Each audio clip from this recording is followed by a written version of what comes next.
Hello and welcome to ThePrint. My name is Bismee Taskin and I cover crime and national security for ThePrint in New Delhi. With me today we have former National Security Guards Chief MA Ganapathy. Mr. Ganapathy has written a book called Whisper in the Shadows, which chronicles the journey of a police officer, Avinash, and his encounters with the supernatural. Welcome to ThePrint, sir. Thank you very much for having me.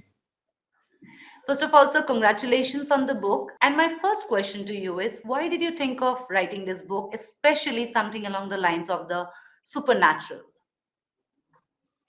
So there are two questions. One is why did I write this book and why did I sort of involve supernatural element in my stories? So there are two reasons for writing this book. The first reason is very simple. I've loved reading books all my life, and I thought I learned something from reading, the old masters and all kinds of writers. And I had this creative urge to write something different. So that's one reason. The second reason is usually police officers write about their careers, memoirs, what they've done, etc. But I wanted to give some kind of agency to victims of crime. So in most of my stories, you'll find the victims, being the real focus than the investigator or the police officer. So I wanted to do something different. So one, because I loved reading books. Secondly, because I wanted to give agency to victims of crime who are often forgotten. So these are the two reasons for writing a book. And as for the second part, why paranormal? I've always been fascinated by paranormal phenomena right from my childhood. I lived during my early days in a very old house, which was more than 100 years old, with no electricity, and there were stories inside. And even my grandfather, he was a forester. I mean, he was a forest officer who served in very remote parts of South India. He used to narrate certain odd events which he had encountered. So I had this fascination. And as I grew up, I used to read, paranormal stories from whichever source I could. And my special favorite was at one point of time Ruskin Bond.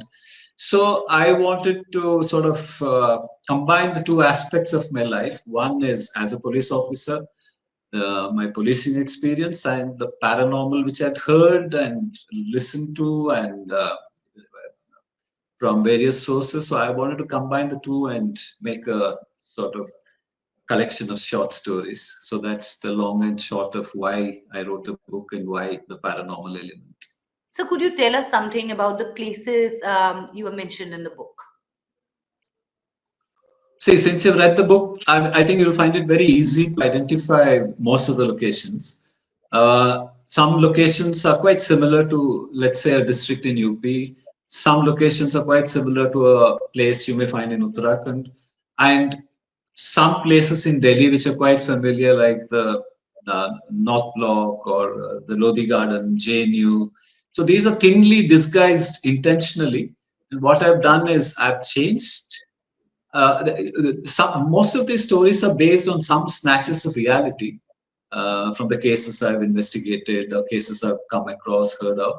But I've superimposed them in a different locality to sort of retain the reader's interest and also given a paranormal twist in the end from stories I've heard, from incidents that have been related to me. So this is in sum total the story behind the locations in the village. And one location which is away from all these locations is my actual village, which is in Kur. The village is called Kunda. And in the story and the stories, the village is called Betagrama. And it's quite similar to my actual village where I live at present, off and on.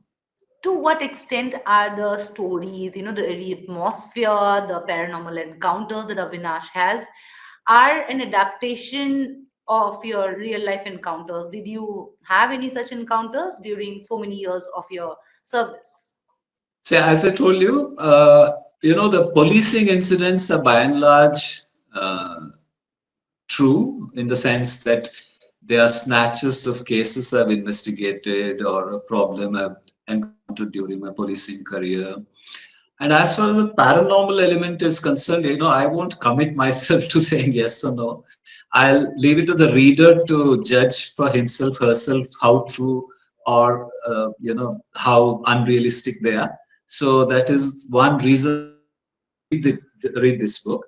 But you can say it's a mix of fact and fiction. And in the end, my intention was to let the reader judge for himself, herself, how true are these events or how away from reality they are. So I give Mm. that sort of judgment for the readers to decide. But this is not pure fiction as such. As I said, they're based on my policing career, episodes I've encountered. But the paranormal twist is by and large based on some belief systems which are there in this part of the country, Western Ghats, and also in some of the local places where I've served. I've Mm. adapted them from those locations for my stories.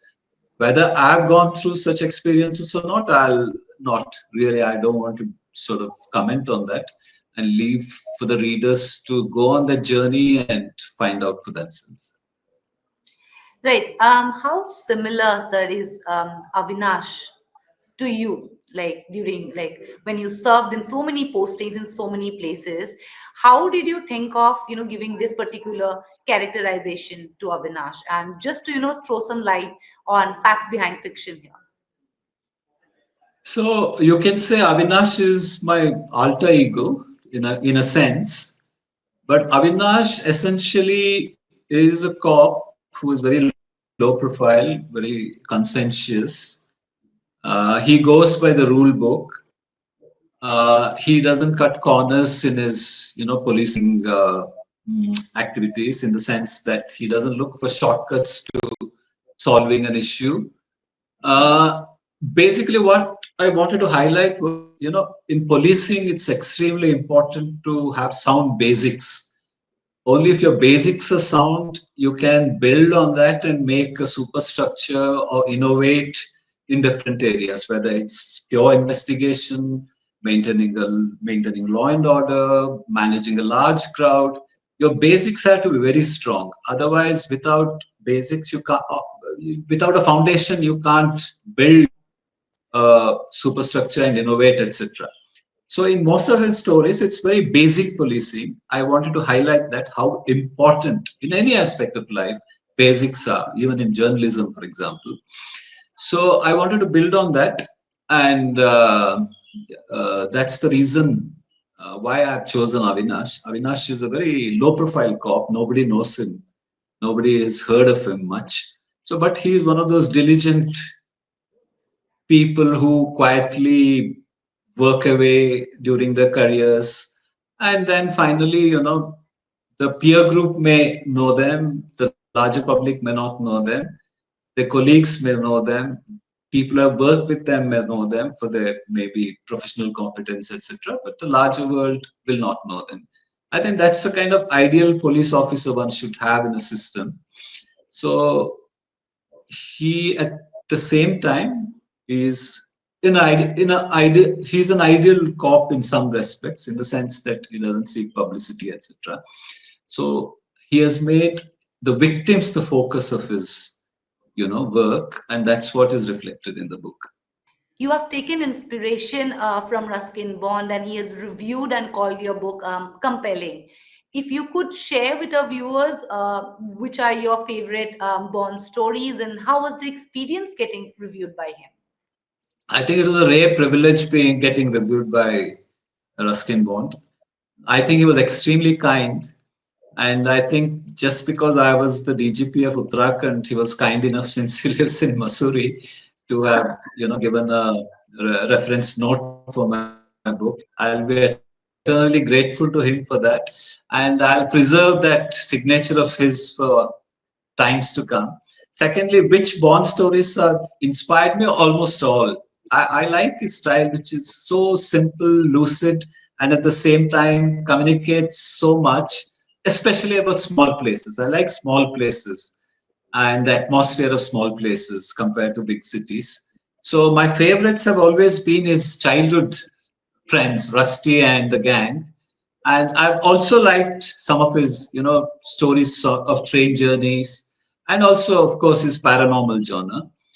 And finally, did he inspire me to write these stories? In a large measure, yes, because I could have written simple policing stories, but the Right. paranormal twists are largely because of reading his stories and getting sort of influenced by them. So my last question to you is, will we be seeing another book? Will we be reading more of Avinash and his journey through his police postings and encounters with the supernatural? So whether the next story will be supernatural or not, I've kept that question open in my very last, story. I've hinted that, there are many more to come, largely because where I live, there are lots of belief systems and small little shrines dotted all over the village dedicated to demigods, spirits, etc. So that's a very conducive atmosphere for such stories. But in reality, my next story, I think, will be very different from supernatural and pure policing activities. It'll be, I won't reveal it now, but it'll be somewhat different. I'm working on it. But definitely, there'll be a sequel to this work, and I hope it'll hold the reader's interest. And in the end, I think I should thank you for having me. But before I leave, can I show my book and ask the readers to sort of encourage Of my course. work and go through it? Only then they'll get the essence of our interview. Right, right, of course. So this is Whispers in the Shadows, the paranormal encounters of a policeman. Most people have said that they've sort of liked the stories, and I hope the readers of Print would also like to go through it. It's a very short, small, copy. I will not talk too many pages, and I do hope you take time out and read the stories. Thank you very much. Thank you for joining us, sir. Thanks. Thanks.